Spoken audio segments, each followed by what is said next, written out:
Salut les fans d'Urbex. Alors aujourd'hui, je vous emmène dans une ancienne boîte de nuit qui se situe en Belgique. Donc évidemment, je tairai le nom pour ne pas faciliter la tâche aux casseurs, n'est-ce pas? Et évidemment, si vous connaissez la localisation du lieu, comme d'habitude, ne dites rien. Ça évitera que ce spot finisse comme tous les autres, complètement saccagé. Alors donc, d'après ce que je sais, cette boîte était une boîte spécialisée pour les personnes, disons, plus âgées. Et on y jouait pas mal d'accordéon et des petites soirées de thé dansant et compagnie. J'y suis moi-même venu à l'époque où c'était encore quelque chose d'assez propre, on va dire, avec mes parents, il y a une bonne quinzaine d'années. Mais ça s'est transformé depuis, si je pense bien, en club libertin. Je pense, d'après ce que je vois autour de moi, ça ressemble très fort à un club libertin. Nous sommes donc depuis environ une demi-heure dans le lieu et ça fait très froid, mais ça vaut le détour. Le bâtiment est beau, il n'est pas encore saccagé et il y a encore pas mal de matos. Voilà, maintenant je me tais et je vous laisse admirer.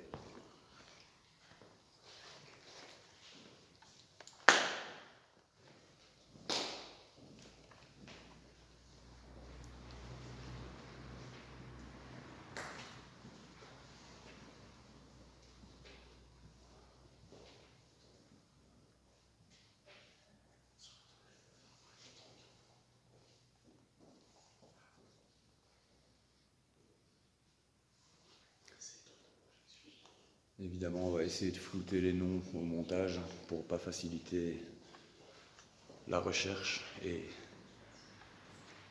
de la même façon, de la même manière, le saccage du lieu. Parce que on sait généralement comment ça se termine avec les spots urbex qui sont bien conservés en général. Ça se finit mal. Alors aujourd'hui on est 5, vous voyez. C'est recommandé bien évidemment de ne jamais faire ce genre de choses tout seul. C'est très dangereux.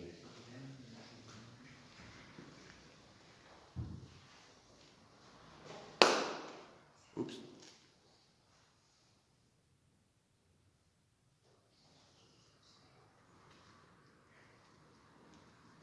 Alors excusez-moi déjà d'avance si jamais j'oublie de flouter. Si j'oublie de flouter à certains endroits le nom du club.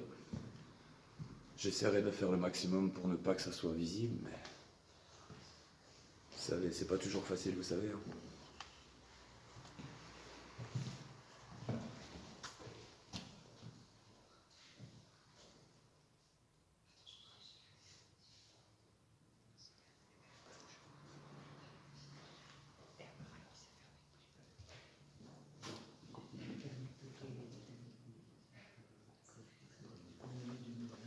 Alors, petite mise à jour.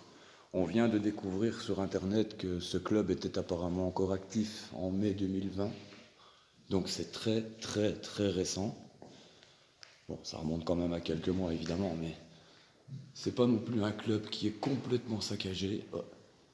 Salut la caméra. Mais moi, je fais de l'urbex depuis environ... Ouais, depuis plus ou moins 2009, 2008, 2009, de par là. Et je peux déjà vous dire, alors qu'on n'a pas encore fait tout le tour, que c'est un des spots les mieux préservés que j'ai vu. Bon, évidemment, l'humidité et le temps a fait son œuvre. C'est plus très très très bien entretenu, évidemment. C'est vide depuis quelques temps déjà maintenant. Mais comme vous pouvez le voir, c'est encore bien conservé. Je suis désolé pour la lumière, mais c'est un club libertin, donc il fait noir. Il fait très très noir. On va aller voir les autres pièces. Allez, on se retrouve de l'autre côté.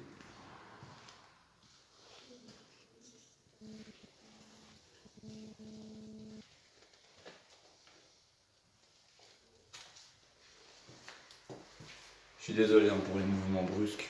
C'est pour éviter de filmer les affiches avec le nom du club qui est très visible partout. Vraiment partout. Donc, voilà. Ici, on est, je pense, dans une petite pièce qui servait à préparer des boissons ou peut-être des petits plats ou quelque chose dans ce genre. On a un petit passe-plat ici qui donne directement sur la boîte.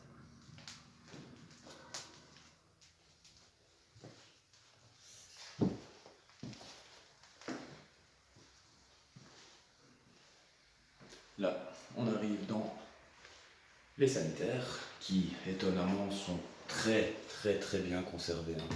Je dis beaucoup très, mais le spot vaut vraiment le coup. Hein. Il est... Alors, hop, petite erreur de mise au point. Le spot est vraiment très propre. Hein.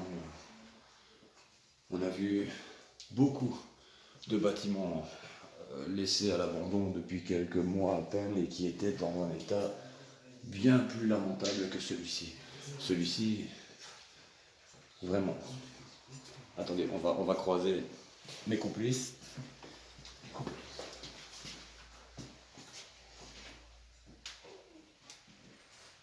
Voilà. On vient de découvrir encore maintenant, parce que bon, on fait des recherches en même temps qu'on l'on visite, on fait des recherches un peu sur le lieu, voir essayer de trouver des infos sur ce qui s'est passé, ou pourquoi il a fermé. Et on vient de découvrir qu'en décembre 2019, il y a eu un départ de feu dans ce bâtiment. Donc les pompiers sont intervenus, ils ont éteint le bâtiment, le feu, mais ça a réouvert après, mais apparemment ça n'a plus vraiment duré longtemps. Là, on a un étage qu'on ira voir après. Ah oui, d'accord. Après l'incendie, apparemment, pas mal de manquements à la sécurité ont été constatés par les pompiers qui ont fermé le lieu.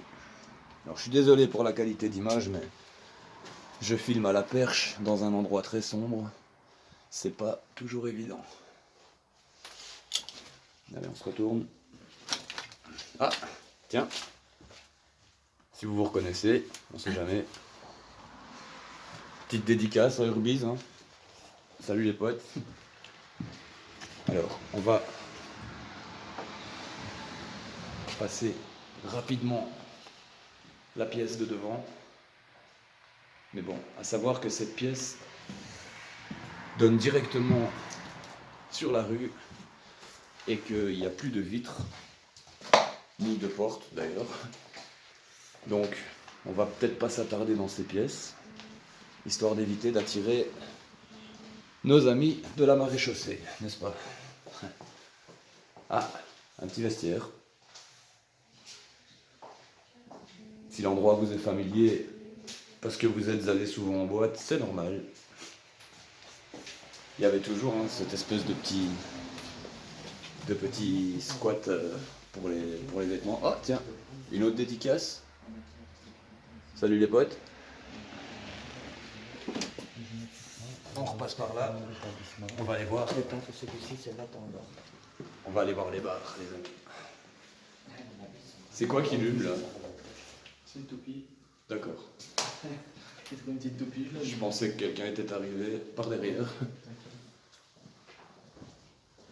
Alors vous voyez, il y a encore pas mal de mobilier qui reste. Hein. Et puis la salle, vas-y quand même un peu par là. La salle est vraiment belle. Je suis désolé, c'est très sombre. Hein. Mais comme je l'ai dit tout à l'heure, ça ressemble très fort à un club libertin. Donc forcément, c'est noir. Très noir. Ah, ça, je connais bien ça. En faisant de l'urbex, je sais pourquoi il y a un paquet de piles là. Voilà, là on est dans le bar principal du club avec énormément de choses qui restent partout. Vous voyez, hein, des verres, des bouteilles. Et d'après ce que je peux voir, il y a pas mal de petits jeunes qui viennent s'amuser ici. J'en profite au passage pour vous dire les gars, les cartouches de CO dans le nez, c'est pas une bonne idée. Hein. Un jour ça va vous faire péter le cerveau les mecs. J'essaye de pas filmer les visages en gros plan.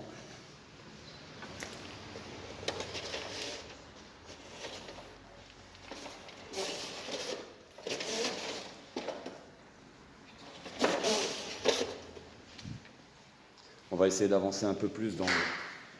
Ici, je pense qu'on a soit une piste de danse, soit... Ouais, plutôt un podium. Hein. Je pense que c'est plutôt un podium. Hein. Vu les barrières, ça c'est pour empêcher les petits saligots de monter toucher les filles. Et de l'autre côté, qu'est-ce qu'on a de l'autre côté? On a le set du DJ. Enfin, apparemment, ici, en l'occurrence, c'était une DJ. Bon, je vais pas dire son nom, évidemment. Ça reste privé hein, pour la dame. Je vais pas balancer son nom comme ça à tout le monde. Mais voilà, on y est. Ça, c'est le set du DJ.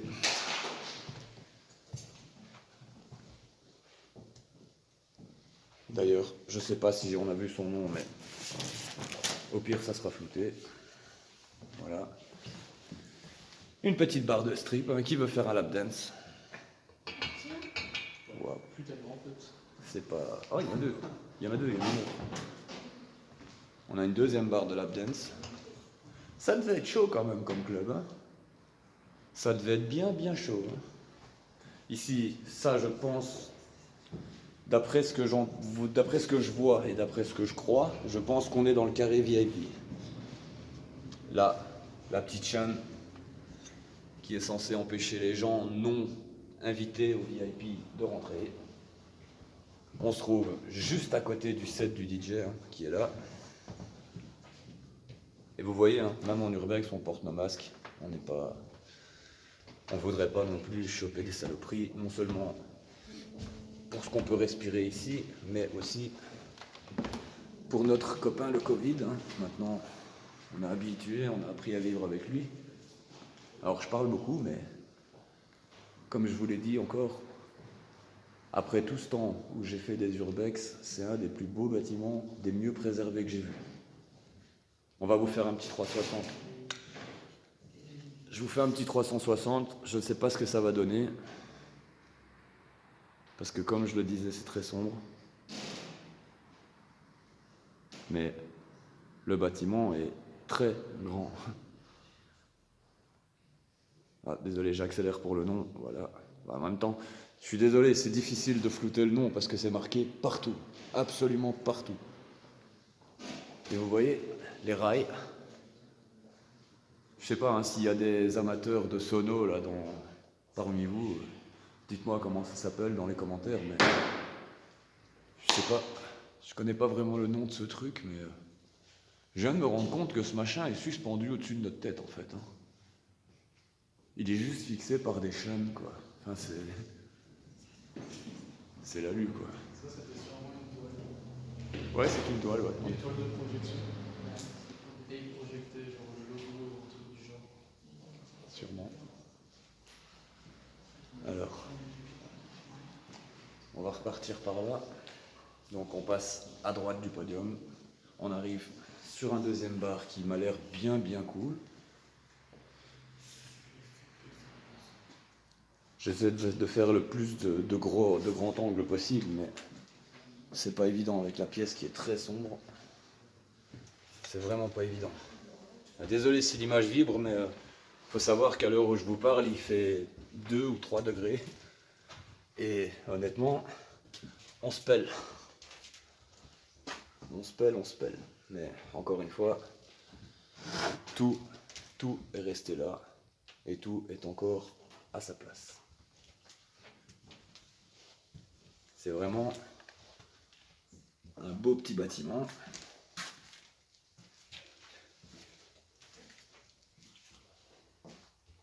Ça devait être les réserves, hein, je pense. Hein. Vu que c'est pas très propre. Hein, enfin. C'est pas super soigné comme déco. Hein. Salut la caméra. Bonjour. Petit détecteur de présence. Heureusement qu'il fonctionne plus. Hein. Effectivement, ça a été fermé en décembre 2019. Parle plus fort. Non, j'aime pas. Tu viens de ruiner ma vidéo.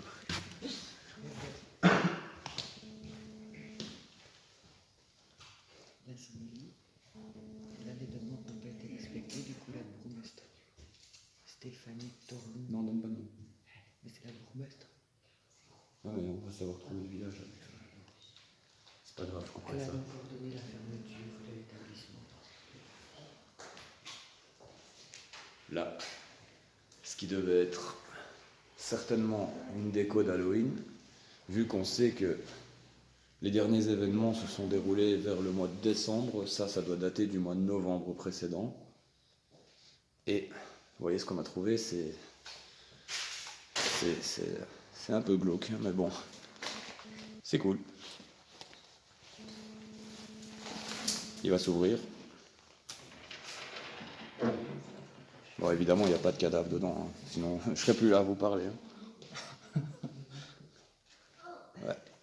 Ça devait être un chouette petit club quand même. Ça devait être pas mal du tout. Pas mal du tout. Alors, j'ai cru voir en allant par là, sur le bar, une autre signature d'Urbexer. Donc, on va aller faire une petite check à ses potes.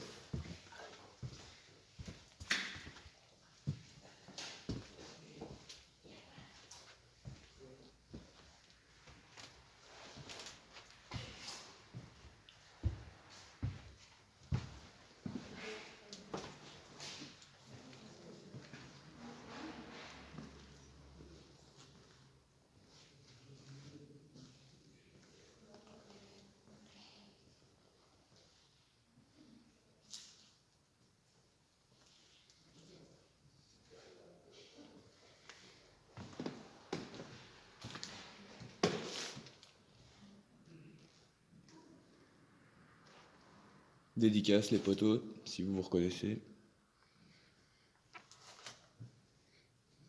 C'est vraiment hallucinant.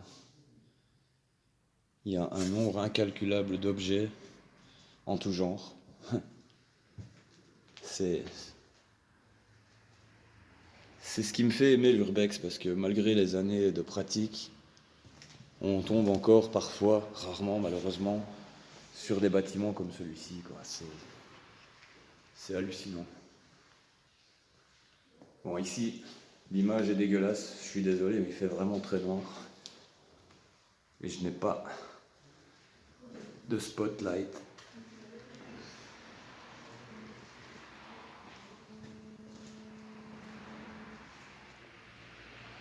Là, le petit passe-plat dont on parlait tout à l'heure, hein,